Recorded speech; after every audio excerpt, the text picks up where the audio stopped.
primarily they tried to find ways to get the children out of the country because they couldn't. They were well, I should talk about that. Go ahead. We're ready to go when you're ready. Okay. The children that went to secondary school were mistreated.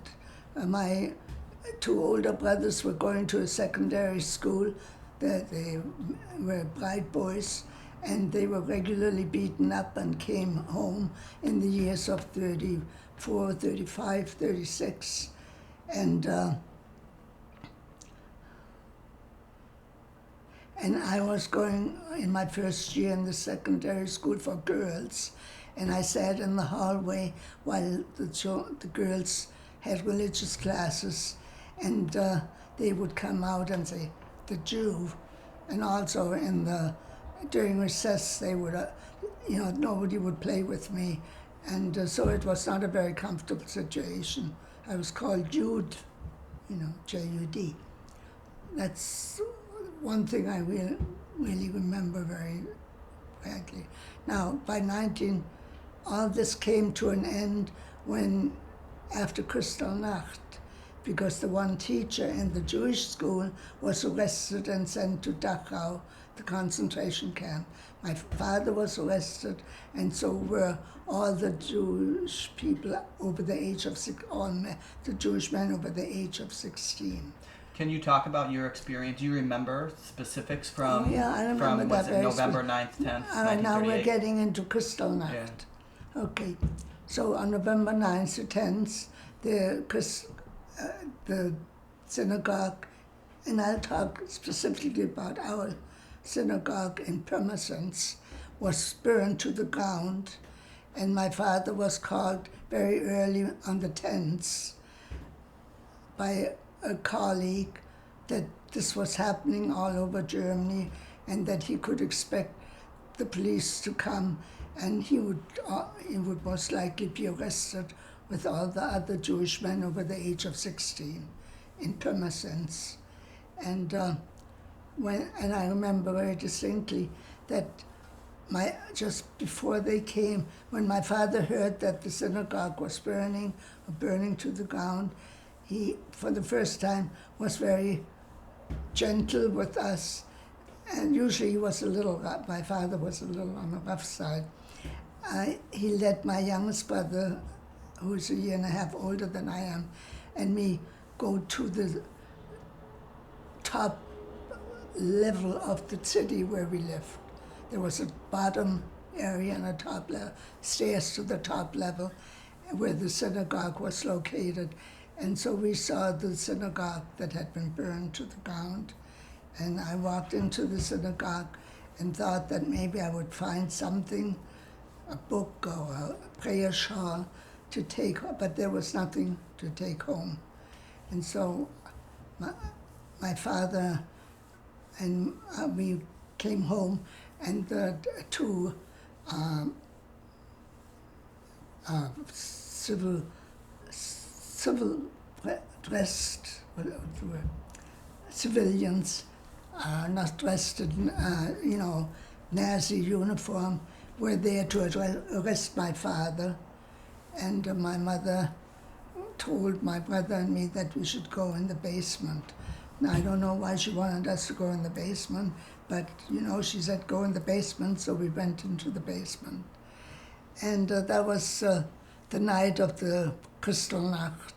In the morning, when we came down the steps to the level where we lived, we saw the main street was full of shrapnel and broken glasses. The windows where Jewish shops had been invaded, and dealt with. So that was the local situation on Kristallnacht. And then I could read to you the report. The youngest person on that arrest was a 16-year-old. And the 16-year-old in his later years lived in California, in Florida, and we visited him. And he said that he lectured in the high schools there, and he had a description of what life in the camp was like, and if I was interested, I could get a copy. So he gave me a copy of how now this is in English, of the arrest and life in the concentration camp, and by the name of Dachau. You have heard of? Okay. So if you're interested in that detail, I can read it to you, but it's about a page long. Perhaps at the end we can come back and take a look at those artifacts. Yeah, he also mentions what they were fed there. Okay. But they were life in Dachau was not pleasant. I can say that quickly. That there was very little to eat.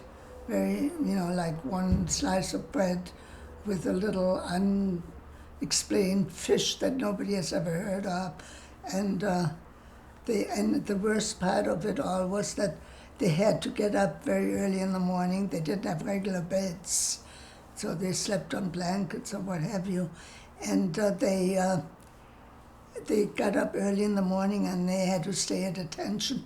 Now we're talking about 400 or so Jewish prisoners out in November when it's really cold already, and they had to stay in attention and follow orders or march for about 4 hours, and they were only dressed in prisoner uniforms. Their regular clothes had been put away. So when my father was finally released after 5 or 6 weeks, with a lot of the others, few died during this terrible tragedy, and when he came home, he looked terrible. They gave him back his clothes, but they certainly didn't fit anymore, and he had turned gray, and he was really in very bad shape. And that's the story.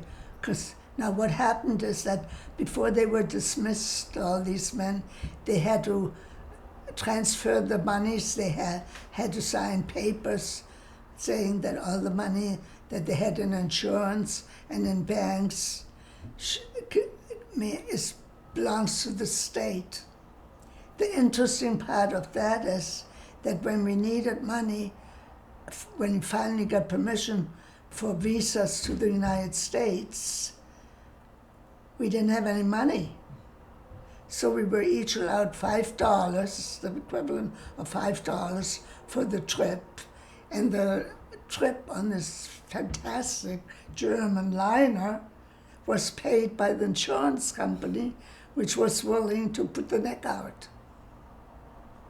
So that I don't know the details of that, but that I don't know the name of the place.